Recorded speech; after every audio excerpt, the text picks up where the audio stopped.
Saraswati study coaching centre में आप सभी विद्यार्थियों का स्वागत है। आज है क्लास का छठा दिन और हम ऑल क्लासों का साइंस का ऑब्जेक्टिव क्वेश्चन लेके आए हैं जो आपके एग्जाम दृष्टि से बहुत ही इम्पोर्टेंट है और आपके एग्जाम में पूछे जाते हैं और पूछे गए हैं और पूछे जाएंगे। 100% गारंटी है। तो हम क्लास को शुरू करते हैं। पहला प्रश्न है, बल का फिलामेंट किस तंतु का बना होता है? बल का फिलामेंट किस तंतु का बना होता है? बल का फिलामेंट टंगस्टन का बना होता है। बल का फिलामेंट टंगस्टन का बना होता है। बल का फिलामेंट किसका बना होता है? टंगस्टन का बना होता है। आप लोग मेरे साथ क्वेश्चन आंसर बोलिए। बोलने से याद होता है, जितना बोलिएगा उतना याद होगा। दूसरा प्रश्न है, पत्तियों का रंग हरा किस वर्णक के कारण होता है? पत्तियों का रंग हरा क्लोरोफिल वर्णक के कारण होता है। पत्तियों का रंग हरा क्लोरोफिल वर्णक के कारण होता है। तीसरा प्रश्न है, पर्णहरित में कौन सी धातु पाई जाती है? पर्णहरित में कौन सी धातु पाई जाती है? मैग्नीशियम। पर्णहरित में कौन सी धातु पाई जाती है? मैग्नीशियम। पर्णहरित में कौन सी धातु पाई जाती है? मैग्नीशियम। अगला प्रश्न है, प्रकाश संश्लेषण में जल के उपचयन से किसका निर्माण होता है?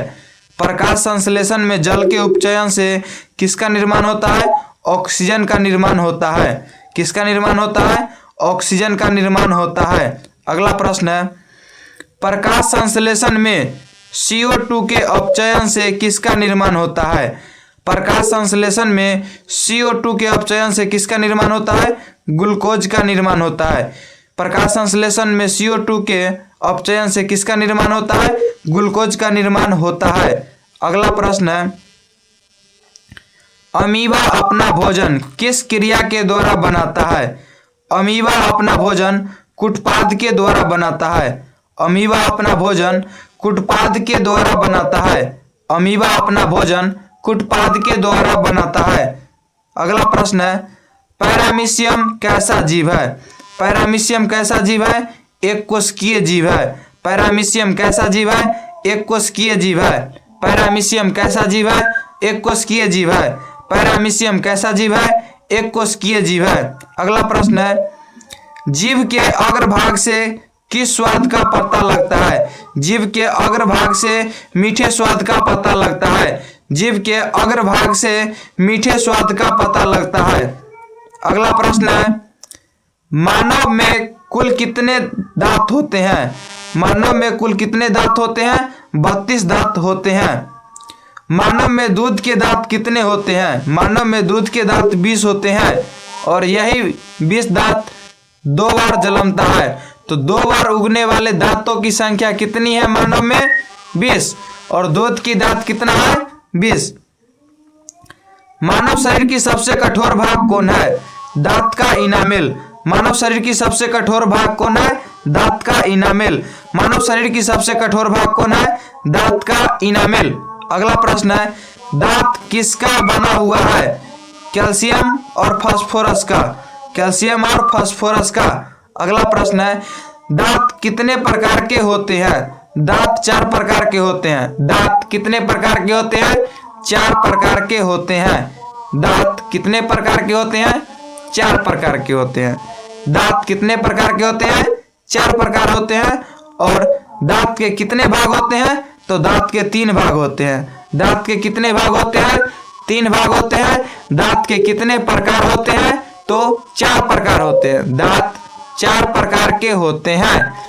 दांत के 3 भाग होते हैं। अगला प्रश्न है, प्रोटीन का पाचन किस एंजाइम द्वारा होता है? प्रोटीन का पाचन पेप्सिन और ट्रिप्सिन द्वारा होता है। प्रोटीन का पाचन पेप्सिन और ट्रिप्सिन द्वारा होता है। अगला प्रश्न है, वसा का पाचन किस एंजाइम द्वारा होता है? वसा का पाचन लाइपेज द्वारा होता है। वसा का पाचन किस एंजाइम से होता है? लाइपेज से। अगला प्रश्न है, जठर ग्रंथि कहाँ पाई जाती है? जठर ग्रंथि अमाशय में पाया जाता है। जठर ग्रंथि अमाशय में पाया जाता है। जठर ग्रंथि कहाँ पाई जाती है? अमाशय में। अगला प्रश्न है, शाकाहारी जंतुओं की छोटी आंत की लंबाई लगभग 6 से 7 मीटर होती है। शाकाहारी जंतु की छोटी आंत की लंबाई 6 से 7 मीटर होती है। छोटी आंत के कितने भाग होते हैं? छोटी आंत के 3 भाग होते हैं। छोटी आंत के कितने भाग होते हैं? 3 भाग होते हैं। भोजन का पूर्ण पाचन कहाँ होता है? छोटी आंत के इलियम में। छोटी आंत के इलियम में भोजन का पूर्ण पाचन कहाँ होता है? छोटी आंत के इलियम में। मानव में भोजन का पाचन कहाँ से शुरू होता है? मुख से। मानव में भोजन का पाचन कहाँ से शुरू होता है? मुख से। मानव में भोजन का पाचन कहाँ से शुरू होता है? मुख से।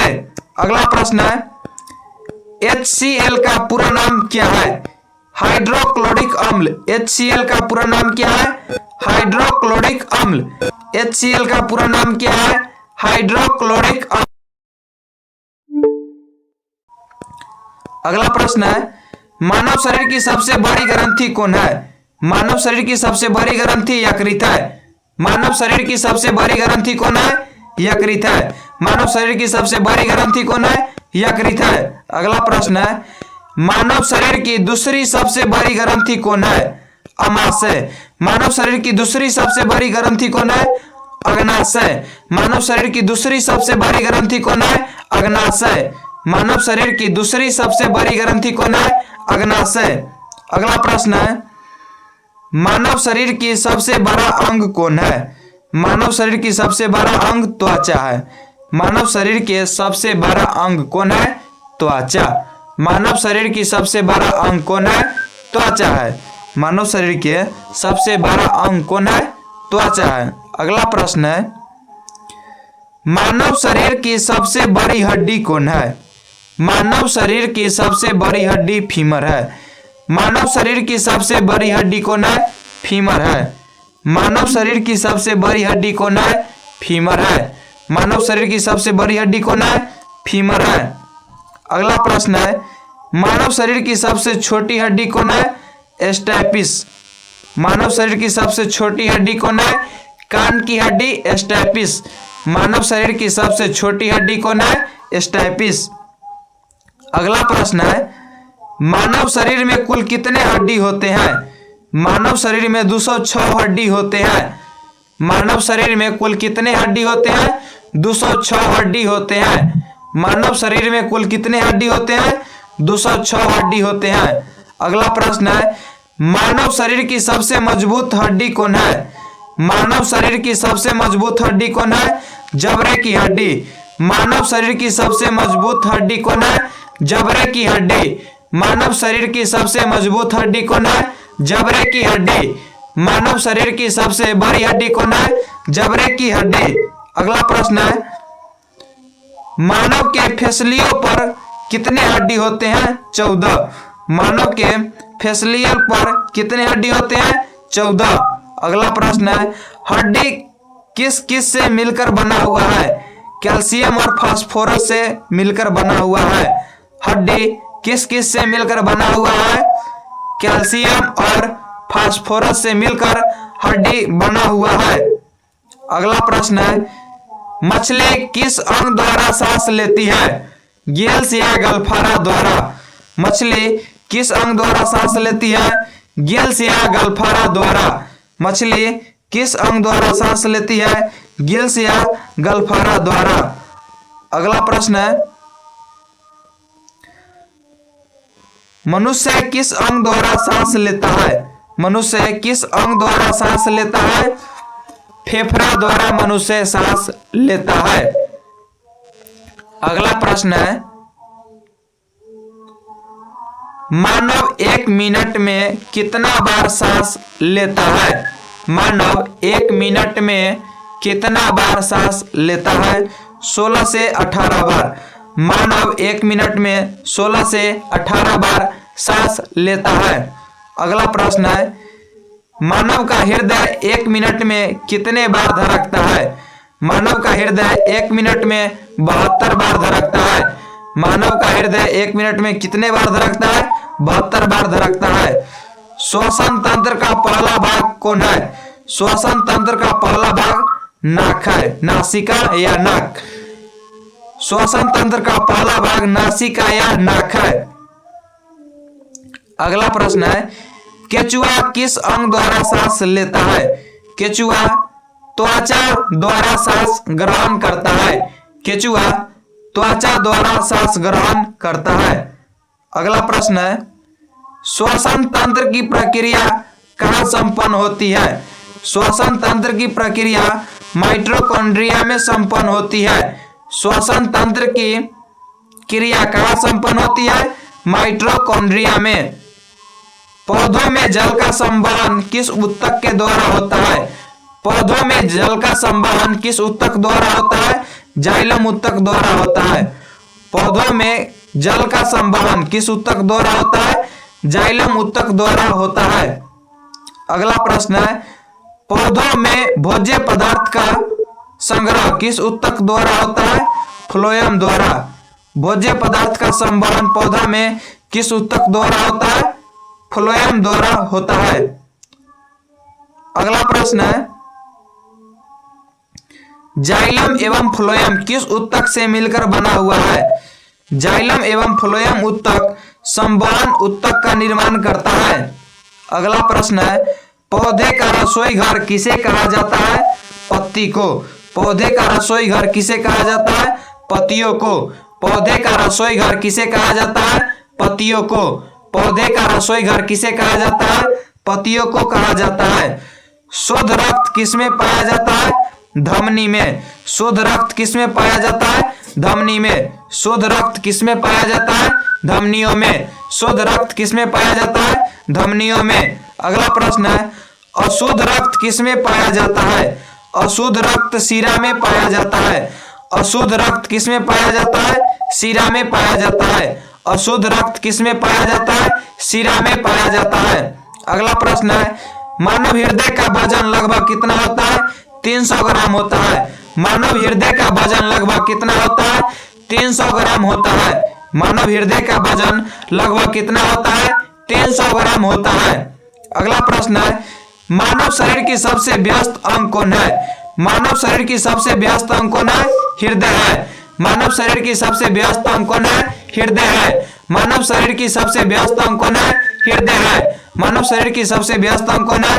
हृदय है। अगला प्रश्न है, मानव के हृदय में कितने प्रकोष्ठ होते हैं? मानव के हृदय में 4 प्रकोष्ठ होते हैं। मानव के हृदय में कितने प्रकोष्ठ होते हैं? 4 प्रकोष्ठ होते हैं। मानव के हृदय में कितने प्रकोष्ठ होते हैं? 4 प्रकोष्ठ होते हैं। मानव में रक्त दाब किस यंत्र द्वारा मापा जाता है? मानव में रक्त दाब किस यंत्र द्वारा मापा जाता है? स्फेग्नोमैनोमीटर। मानव में रक्त दाब किसे मापा जाता है? स्फेग्नोमैनोमीटर। स्फेग्नोमैनोमीटर। अगला प्रश्न है, वृक्क की सबसे छोटी इकाई को क्या कहते हैं? वृक्क की सबसे छोटी इकाई को नेफ्रॉन कहते हैं।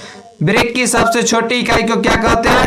नेफ्रॉन कहते हैं। वृक्क की सबसे छोटी इकाई को क्या कहते हैं? नेफ्रॉन कहते हैं। वृक्क की सबसे छोटी इकाई को क्या कहते हैं? नेफ्रॉन कहते हैं।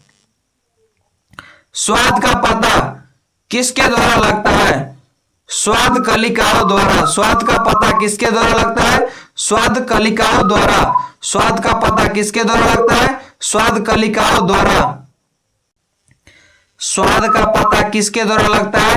स्वाद कली द्वारा। स्वाद कलिया द्वारा। अगला प्रश्न है, मस्तिष्क का अध्ययन क्या कहलाता है? न्यूरोलॉजी। मस्तिष्क का अध्ययन क्या कहलाता है? न्यूरोलॉजी। मस्तिष्क का अध्ययन क्या कहलाता है? न्यूरोलॉजी। मस्तिष्क का अध्ययन क्या कहलाता है? न्यूरोलॉजी। अगला प्रश्न है, मानव के कपाल में कुल कितने हड्डी होते हैं? 8। कवक में पोषण किस विधि से होता है? अवशोषण या मृतजीवी विधि से होता है। कवक में पोषण किसके द्वारा होता है? श्वसन या मृतजीवी द्वारा होता है। अगला प्रश्न है, ऑक्सीजन क्या है? ऑक्सीजन एक गैस है। ऑक्सीजन एक गैस है। अगला प्रश्न है, मानव में वृक्क एक तंत्र का भाग है जो संबंधित है उत्सर्जन से। मानव में वृक्क एक तंत्र का भाग है जो संबंधित है उत्सर्जन से। स्वपोषी पोषण के लिए आवश्यक होते हैं। सूर्य प्रकाश, क्लोरोफिल, CO2, जल, इनमें से सभी। अगला प्रश्न है प्रकाश संश्लेषण की क्रिया में ऑक्सीजन बाहर निकलते हैं जल से। प्रकाश संश्लेषण की क्रिया में ऑक्सीजन बाहर निकलते हैं जल से। मैग्नीशियम पाया जाता है, मैग्नीशियम क्लोरोफिल में पाया जाता है, मैग्नीशियम क्लोरोफिल में पाया जाता है। अगला प्रश्न है मानव शरीर की सबसे छोटी रक्तवाहिनी कौन है? वेना केवा, वेना कावा या कोशिकाएं। मानव में वृक्क एक तंत्र का भाग है जो संबंधित है उत्सर्जन से। मानव में वृक्क एक तंत्र का भाग है जो संबंधित है उत्सर्जन से।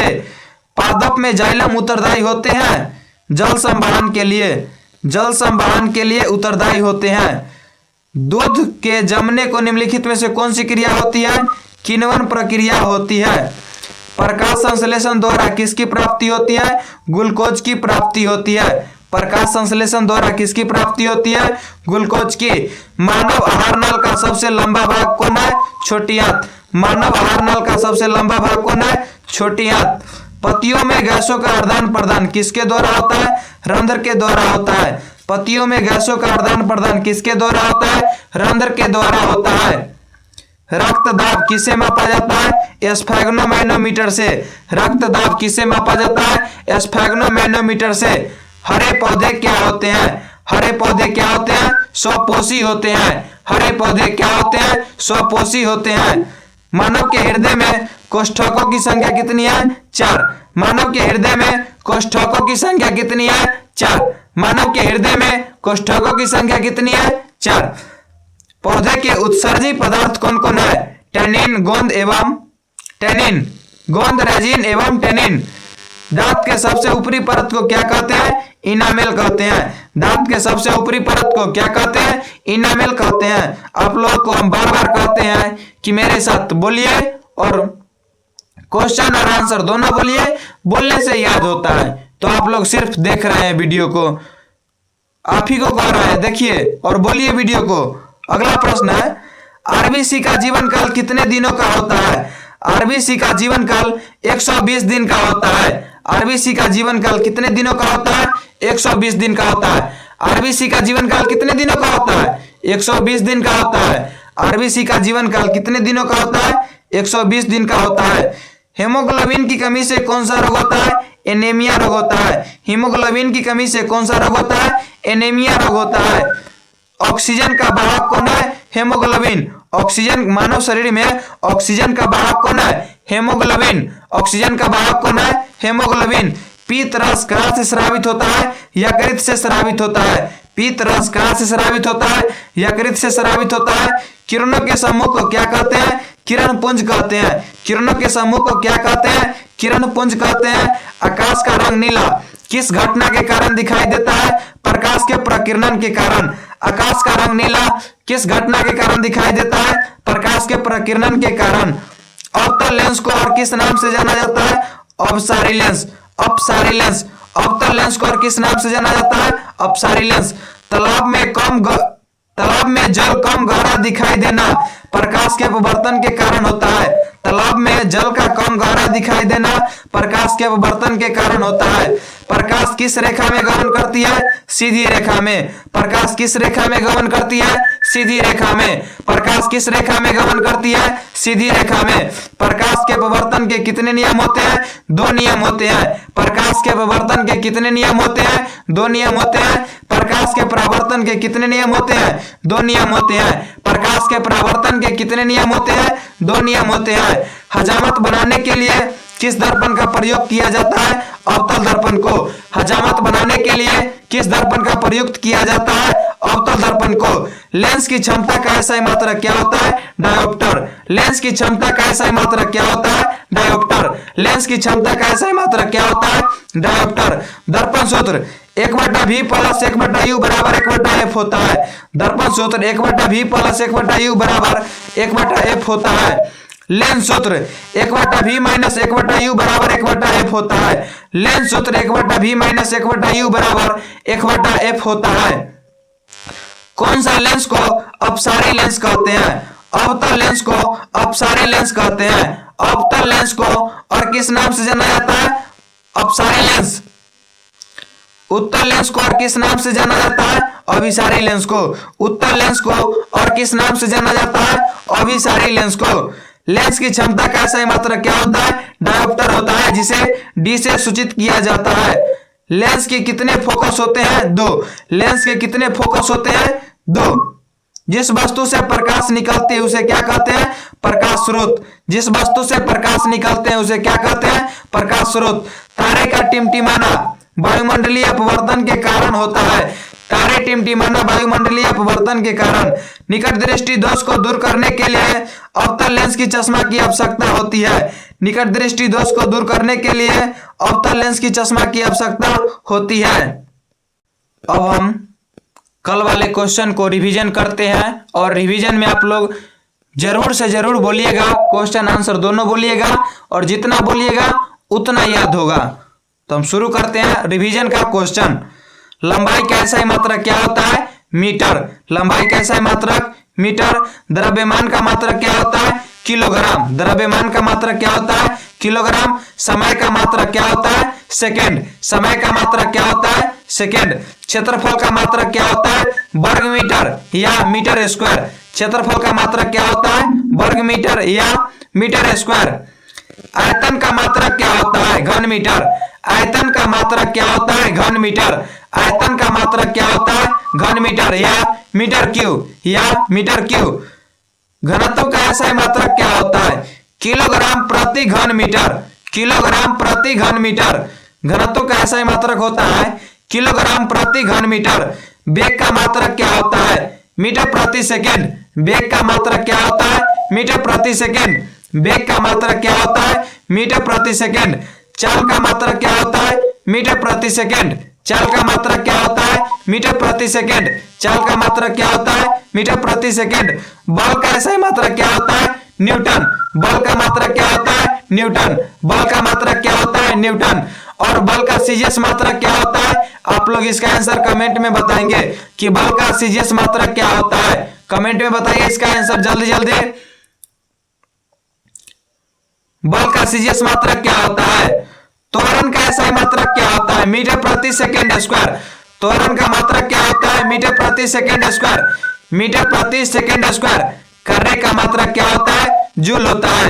कार्य का मात्रक क्या होता है? जूल होता है। ऊर्जा का मात्रक क्या होता है? जूल होता है। ऊर्जा का मात्रक क्या होता है? जूल होता है। शक्ति का SI मात्रक क्या होता है? वाट होता है। शक्ति का SI मात्रक वाट होता है।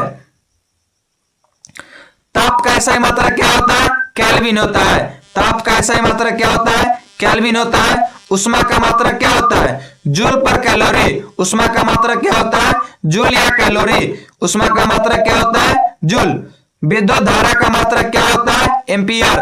विद्युत धारा का मात्रक क्या होता है? एम्पियर। विद्युत धारा का मात्रक क्या होता है? एम्पियर। विद्युत धारा का मात्रक क्या होता है? एम्पियर। विद्युत प्रतिरोध का SI मात्रक क्या होता है? ओम। विद्युत प्रतिरोध का मात्रक क्या होता है? ओम। विद्युत प्रतिरोध का मात्रक क्या होता है? ओम। प्रतिरोधकता का मात्रक क्या होता है? ओम मीटर। प्रतिरोधकता का मात्रक क्या होता है? ओम मीटर। और प्रतिरोध का मात्रक क्या होता है? ओम। विद्युत विभव का मात्रक क्या होता है? वोल्ट। विद्युत विभव का मात्रक क्या होता है? वोल्ट। विद्युत आवेश का मात्रक क्या होता है? कूलम। विद्युत आवेश का मात्रक क्या होता है? कूलम। विद्युत आवेश का मात्रक क्या होता है? कूलम। विद्युत आवेश का मात्रक क्या होता है? कूलम। विभवांतर का मात्रक क्या होता है? वोल्ट। विभवांतर का मात्रक क्या होता है? वोल्ट।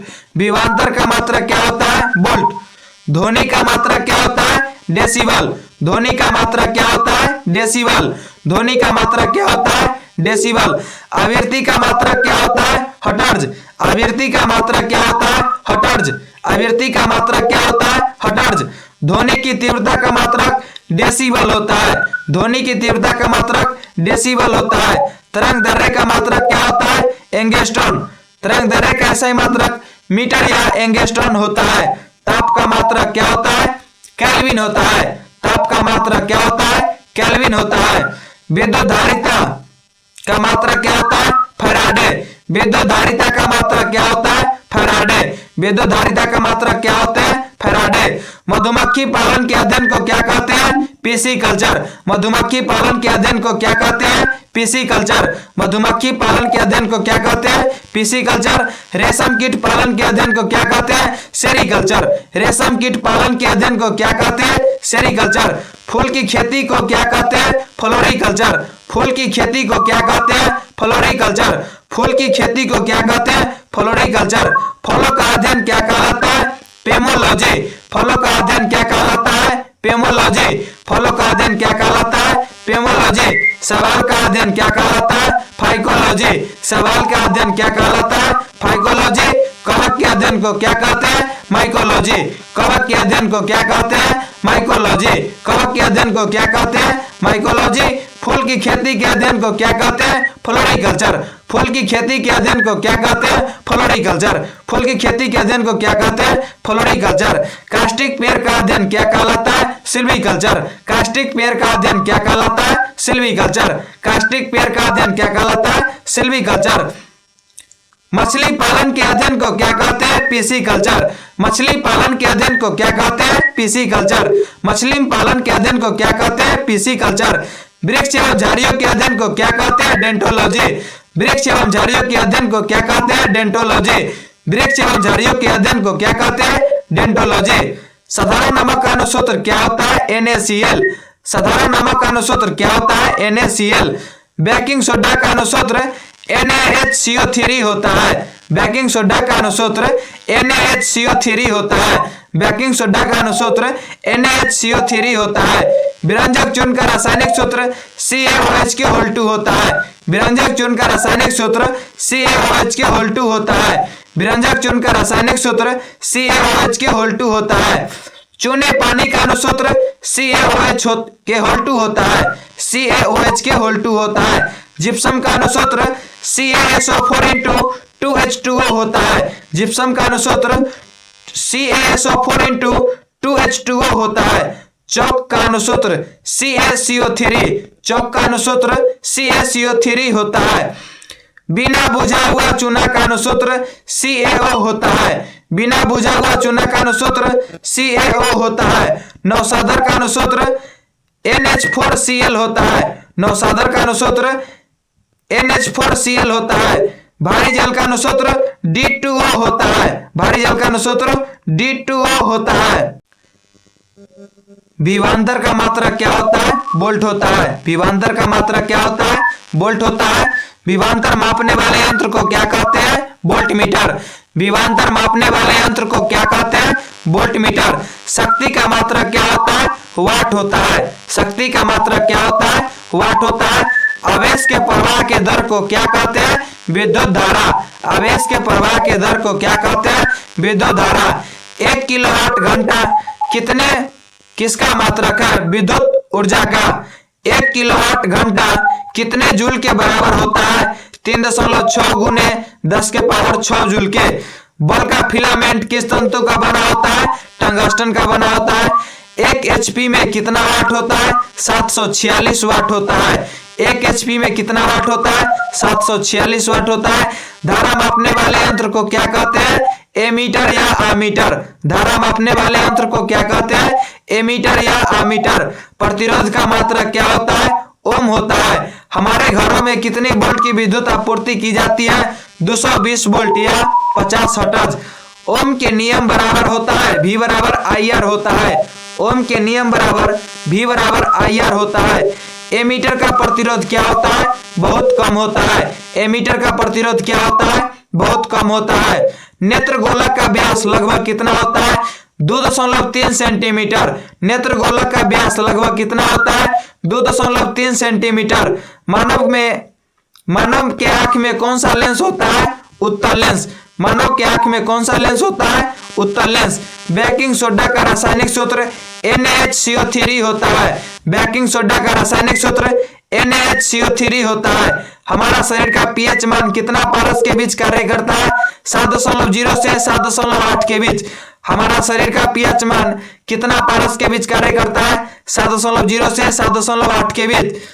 बुझा हुआ चूना का रासायनिक सूत्र CaOH2 होता है। बुझा हुआ चूना का रासायनिक सूत्र CaOH2 होता है। नीले लिटमस पत्र को लाल कौन कर देता है? अम्ल। नीले लिटमस पत्र को लाल कौन कर देता है? अम्ल।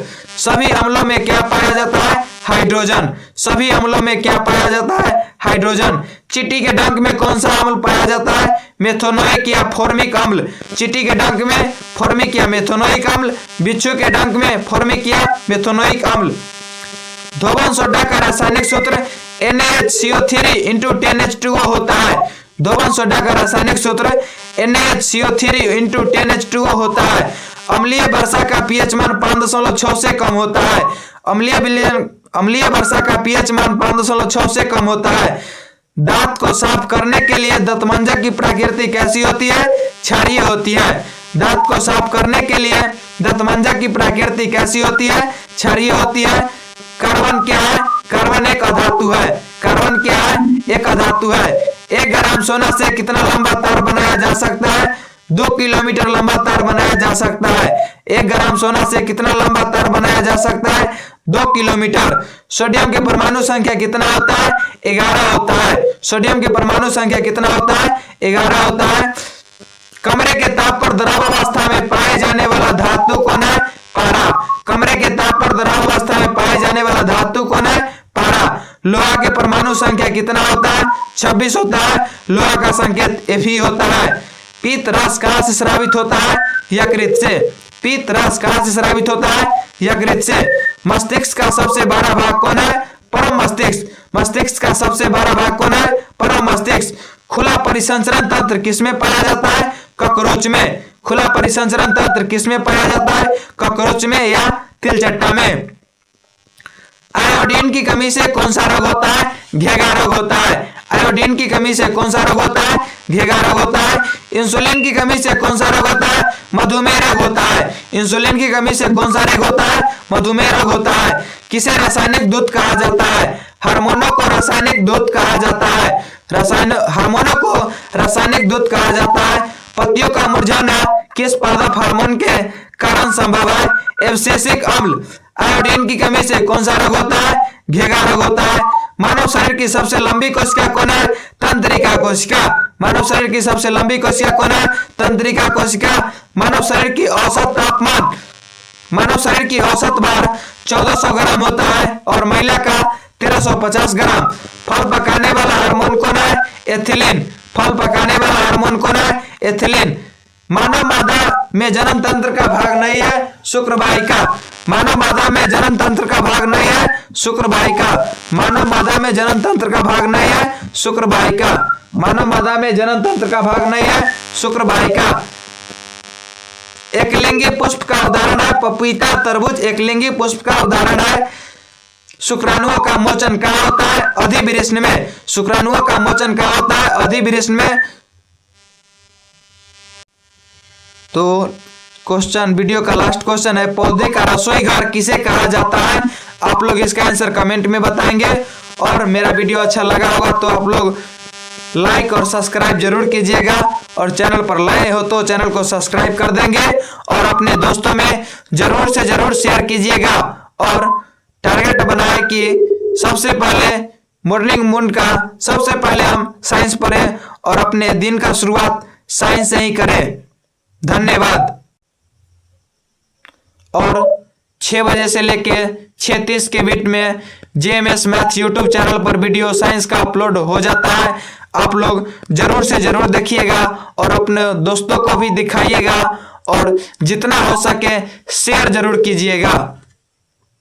और सबसे पहले अपने दिन का शुरुआत साइंस से ही करें, और साइंस रोज देखें और रोज याद करें। और आप लोग मेरे साथ जितना बोलिएगा उतना याद होगा, इसीलिए वीडियो को देखिए। एकदम याद नहीं होता है तो वीडियो को डबल देखिए।